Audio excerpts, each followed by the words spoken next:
할렐루야, 좋은 아침입니다. 오늘도 말씀으로 하루를 시작합니다. 슬기로운 아침 시간 10편 6편입니다. 우리의 삶은 항상 문제가 발생합니다. 계획부터 결과까지 완벽하면 좋겠지만 생각만큼 되지 않는 것이 사람의 일인 것 같습니다. 인생에는 문제가 생기는 것이 당연한 것이지만 문제가 생긴 것으로 끝나지 않고 더 나은 사람으로 되기 위해서는 문제를 해결하려는 자세가 필요합니다. 문제에 직면하여서 잘 해결해 나가면 이전보다 나은 사람 되는 것이고, 그렇지 못하면 지금 이대로 살든지 더 못한 사람이 되는 경우가 발생하는 것이죠. 몇 가지 예를 좀 들어볼까요? 건강에 문제 생길 수 있습니다. 건강에 문제가 생겼다면 병원에 가서 어떠한 질병인지 또 원인이 무엇인지 정확히 알고 난 이후 적절한 조치를 취하는 것이 필요합니다.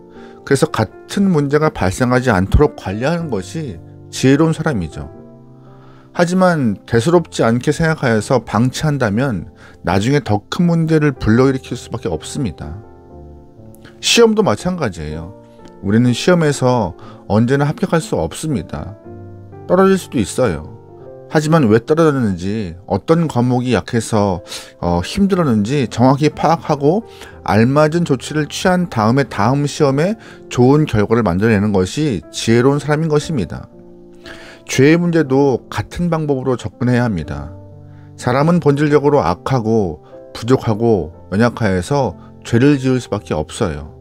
또한 인생길에 많은 시험과 유혹이 있기 때문에 죄를 지을 수밖에 없죠. 여기서부터가 중요합니다.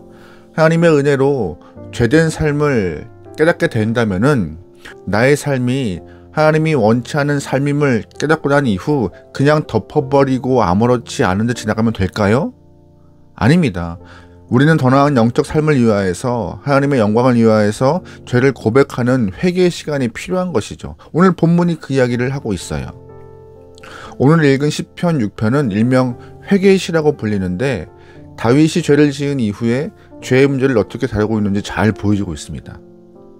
그렇다면 오늘 본문에서 다윗은 죄를 지은 후 어떠한 행동을 보일까요? 첫 번째, 다윗은 하나님 앞에 죄를 깨닫고 회개하는 모습이 보여요. 2절 말씀입니다. 여호와여, 내가 수척하였사오니 내게 은혜를 베푸소서. 여호와여, 나의 뼈가 떨리오니 나를 고치소서. 아멘. 다윗은 하나님께 자신을 좀 고쳐달라고, 은혜를 베풀어달라고 기도하고 있습니다. 분명 회개의 시인데 회개의 시 같지 않아요. 은혜를 달라고 말하고 있고 자신을 고쳐달라고 말하고 있습니다. 조금 더 직선적으로 말을 하면은 다윗의 기도가 조금 뻔뻔하게 들릴 정도입니다. 잘못을 했는데 은혜를 어떻게 구해? 주 앞에 납작 엎드려 용서를 구해야지. 그 용서를 구하는 모습이 먼저라 생각하지만 이건 조금 우리가 잘못된 생각입니다. 우리의 입장에서 볼 때 다윗의 기도가 뻔뻔하게 들릴 수 있어요. 하지만 우리의 입장이 아닌 하나님 편에서 볼 때는 죄 지은 인생이 주 앞에 나오는 것, 잘못했습니다, 나에게 은혜를 베풀어 주시고 나의 삶을 고쳐달라고 기도하는 것이 더 훌륭하게 보일 수 있고 좋아 보이는 겁니다. 그렇다면 하나님이 실망하는 사람은 누구일까요? 죄를 은폐하고 전가하는 사람은 실망하십니다. 태초에 에덴에서 하나님이 싫어하는 일이 발생해요. 다시 말해서 죄를 은폐하고 전가한 일이 발생합니다. 아담과 하와가 선악과를 먹은 이후에 숨잖아요. 하나님이 아담을 찾아오셔서 아담아, 네가 어디 있느냐라고 부르시지만 아담은 숨습니다. 하나님이 아담과 하와가 숨어있는 걸 모르세요? 아시죠? 그럼에도 아담과 하와는 미련하게 주 앞에 나서지 못해요. 이것이 인간의 부족한 모습입니다. 그런데 아담과 하와는 숨기만 했습니까? 아닙니다. 나에겐 죄가 없다라고 죄를 다른 존재에게 전가하는 모습이 나옵니다. 아담 보세요. 아담은 하와에게 죄를 전가합니다. 하나님이 나에게 함께하라고 하신 그 하와가 권하여서 선악과를 먹었습니다. 나 잘못 없어요 라고 모든 잘못을 하와에게 넘기죠. 또 하와는 뱀에게 모든 책임을 전가합니다. 이것이 죄 지은 사람의 일반적인 모습이에요. 그러나 본문 속 다윗은 숨지 않습니다. 죄를 전가하지 않아요. 하나님 앞에 나와서 은혜 간구해요. 또한 하나님 앞에 나와서 자신을 고쳐달라고 말하고 있습니다. 여기서부터가 죄의 문제를 풀어가는 시작인 것입니다. 살면서 우리도 죄를 짓기도 하고 하나님이 기뻐하지 않은 일을 하기도 합니다. 나의 잘못과 죄를 깨달았다면 즉시 주 앞에 나오는 것이 필요해요. 하나님을 피하지 마시고 하나님 앞에 나와서 용서를 구하는 영혼들이 소망합니다. 주변 사람들이 어떻게 뻔뻔하게 저럴 수 있어 라고 말해도 주 앞에 나와서 용서받아 내 영혼을 살리는 것이 더 중요한 것입니다. 여러분, 주 앞에 나와서 회개할 수 있는 여러분의 삶이 되기를 소망합니다. 아멘. 두 번째, 다윗은 하나님 앞에서 자신의 영혼이 회복되기를 간구하고 있습니다. 3절 말씀이에요. 나의 영혼도 매우 떨리나이다. 여호와의 어느 때까지니이까. 여호와여 돌아와 나의 영혼을 건지시며 주의 사랑으로 나를 구원하소서. 아멘. 다윗이 자신의 영혼에 대해서 염려하고 있으며 하나님이 본인을 떠날까봐 두려워하고 있어요. 다윗은 왜 하나님이 자신을 떠날까봐 두려워하고 있을까요? 하나님이 떠난 사람을 본 거예요. 누구요? 사울이요. 다윗은 젊은 시절에 사울의 궁중 악사로서 왕궁에 들어간 적이 있어요. 그때 다윗은 죄를 지어서 하나님의 영이 떠난 사울의 모습을 보았습니다. 하나님의 영이 떠난 사울의 모습은 정상인이 아니었어요. 미치광이처럼 소리를 지르고 불안정했고 왕으로서 채통과 체명 같은 거 다 뒤로 하고 발작의 모습을 보였던 사울이었습니다. 다윗도 자신의 죄를 자각한 이후에 나의 죄 때문에 하나님이 떠나면 사울처럼 될까봐 그 사울을 떠올리며 하나님 제발 나를 떠나지 말아달라고 간구하고 있는 것입니다. 우리는 외부적인 요인 때문에 우리의 영혼이 상처를 입는다 생각합니다.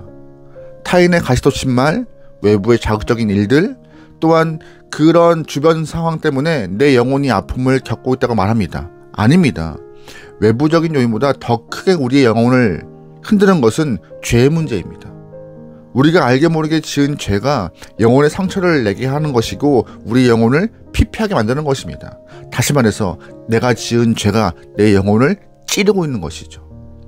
그래서 죄를 잘 다루면 영혼이 견고해지는 거예요. 혹시 죄된 모습이 떠오른다면 여러분의 죽어가는 영혼을 위하여서 영혼을 살리기 위하여서 회개하시기 바랍니다. 죄는 나의 영혼의 뿌리를, 인생의 뿌리를 마르게 한다는 것을 꼭 기억하시면서 작은 죄에서부터 큰 죄까지 회개하여서 돌이키는 영혼, 그리하여 여러분의 영혼이 건강할 수 있기를 소망합니다. 아멘. 세 번째, 다윗은요, 죄의 문제 때문에 주 앞에 눈물을 흘리며 나갑니다. 6절 말씀이에요. 내가 탄식함으로 피곤하여 밤마다 눈물로 내 침상을 띄우며 내 요를 적시나이다. 아멘. 얼마나 많이 울었으면 자기의 눈물 때문에 침상을 띄우시겠습니까? 비유적인 표현이지만 그만큼 다윗은 주 앞에 회개 눈물을 많이 흘렸다라고 말하고 있는 것입니다. 사람들이 자신의 죄를 깨닫고 난 이후 돌이킴의 눈물이 중요합니다. 눈물이 있느냐 없느냐 차이는 회복의 척도와 기준이 되기도 해요. 여러분, 베드로와 가룟 유다의 차이가 뭔지 아세요? 눈물의 차이입니다. 비슷하게 그리스도를 배반한 사람이었지만 베드로는 통곡의 눈물을 흘렸고 유다는 그렇지 않았습니다. 눈물의 유무가 우리의 인생을 다시금 주 앞에 돌아오게 할 수 있는 중요한 요소가 되는 거예요. 그러므로 영혼을 돌아보시고 잘못된 일이 있다면 하나님 앞에 엎드려 통회 자복하고 많이 우시길 소망합니다. 회개의 눈물은 회복의 눈물이며 우리의 영혼을 치료하는 가장 좋은 약입니다. 하나님 마음에 합한 영혼으로 다윗이 설 수 있었던 것은 짐작컨대 아마 다윗이 주 앞에 나와서 흘린 많은 눈물이 한몫했을 것입니다. 그러기에 여러분, 주 앞에 나와서 많은 눈물을 통하여서 여러분의 영혼이 정화되고 다시금 힘을 얻길 소망합니다. 사람은 인생을 살면서 죄를 지을 수밖에 없습니다. 그런데 죄 지은 이후 하나님께 돌아와서 회복되는 과정이 더 중요해요. 본문 속 다윗처럼 주 앞에 나와서 은혜를 구하고 영혼의 회복을 위하여서 하나님 붙잡고 회개의 눈물을 흘리며 돌아올 수 있는 귀한 영혼을 소망합니다. 그래야 우리의 영혼이 살아요. 그래야 우리가 주 앞에 더 가까이 붙을 수 있습니다. 오늘 여러분의 삶이 주 앞에 회개할 수 있는 귀한 시간 되길 소망합니다. 알게 모르게 지은 모든 죄들을 고백하여서 주 앞에 용서받고 다시금 새 힘을 얻는 귀한 영혼 되기를 주의로 축원합니다. 아멘. 기도하시겠습니다. 사랑의 하나님, 거룩하고 존귀한 삶을 살기 원하오나 약한 심령으로 인하여서 매번 넘어지는 우리의 모습을 바라봅니다. 죄 때문에 무너지고 숨고 나의 죄를 전가하는 어리석은 모습을 바라봅니다. 이런 우리의 모습을 용서하시고 한 번 더 은혜 허락하여 주시옵소서. 이전과 같은 삶이 아니라 새로운 삶 살기 원합니다. 죄에 넘어지지 않고 거룩하며 숨지 않고 말씀 앞에서 다시금 치료받아 세상 앞에 당당히 서게 나오니 우리의 삶을 주관하여 주옵소서. 의지로 할 수 있는 부분이 아닙니다. 주님의 은혜가 필요하고 성령 하나님의 동행하심이 필요합니다. 주님이시여 늘 우리와 함께하여서 주님을 의지하며 살아갈 수 있는 귀한 영혼, 영적 싸움에서 승리할 수 있는 모든 성도들에게 허락하소서. 오늘 하루를 맡겨오며 예수님의 이름으로 기도합니다. 아멘.